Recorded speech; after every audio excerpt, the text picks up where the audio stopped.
Well, thank you, everybody, and welcome to the long-awaited end of session.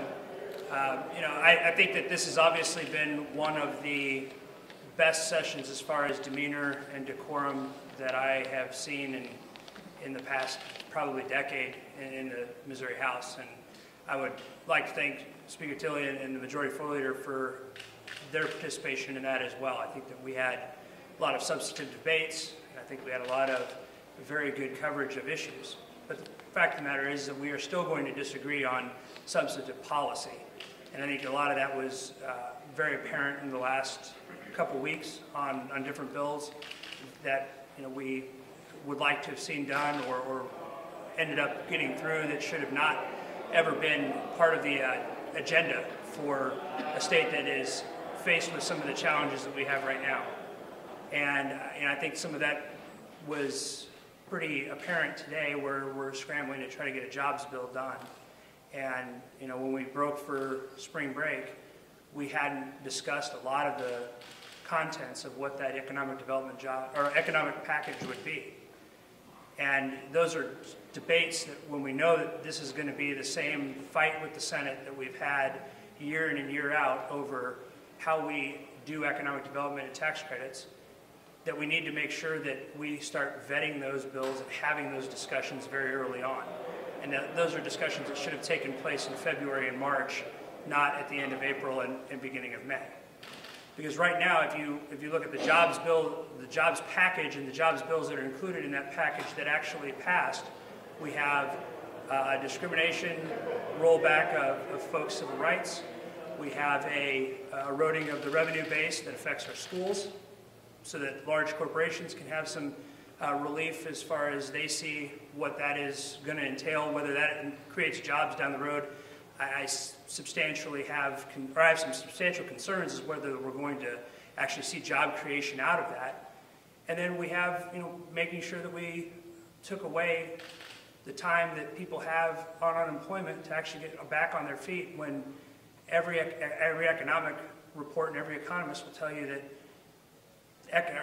unemployment benefits are a 2-to-1 driver. And I think that when you look at that, we really have a very incomplete session. And whether it's the Senate's fault or the House's fault, those debates should have started a lot earlier. And with that, I'll open up for any questions. With that said, Mike, did you have a feel that the economic development wasn't going to, or was there any time where you thought perhaps it could get completed on this last day?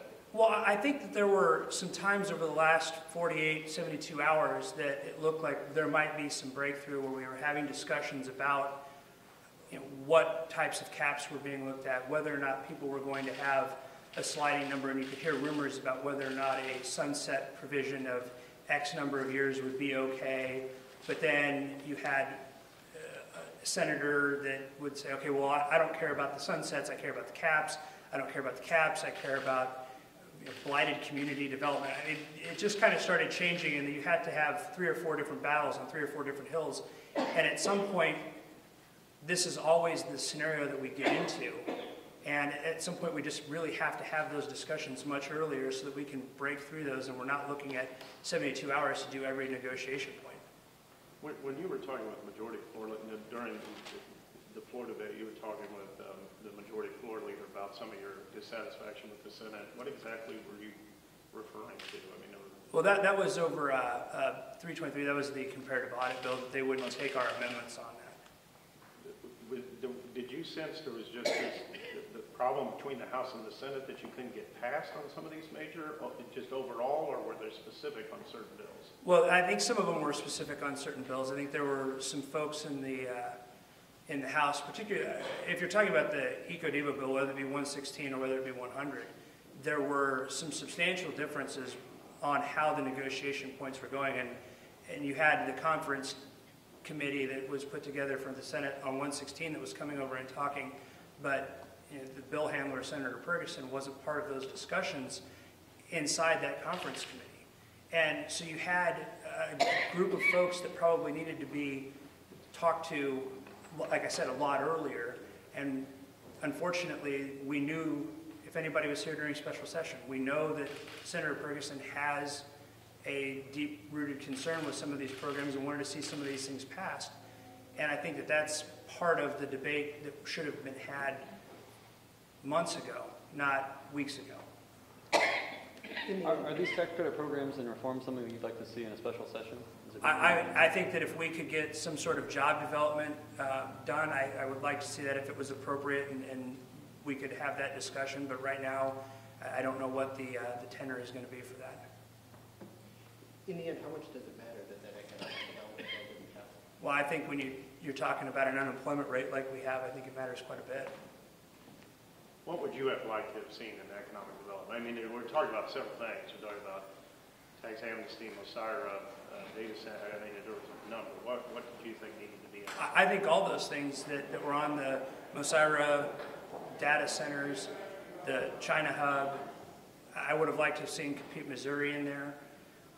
And you know, I think that when you take a look at some of those things, you know, you look at the job retention package that was included in there. We're talking about creating and attracting jobs, but we need to make sure that we're actually keeping the ones that are here first before we even start really focusing on all the other attractions, because at best you're looking at possibly having a wash if you don't keep the jobs that are here. You mentioned eroding the tax base. I presume you're talking about the corporate franchise. Yes. What do you think the long-term ramifications of that will be? Well, according to the fiscal note, on about $120 million. And in a budget that we have, that's quite a big chunk of change. And you look at what we're going to end up taking as far as damage economically to the state from unfortunately, the Bird's Point flood, what the economic impact is there. And we will have to reimburse some of those folks for the damage that is done, and whether or not we can get relief from the federal government to offset that cost in whole or in part is going to be a big part of that equation as well. And then you add the economic impact of the franchise tax along with it, you are talking about a substantial sum of money when we are going to have some budget problems in the next couple of years.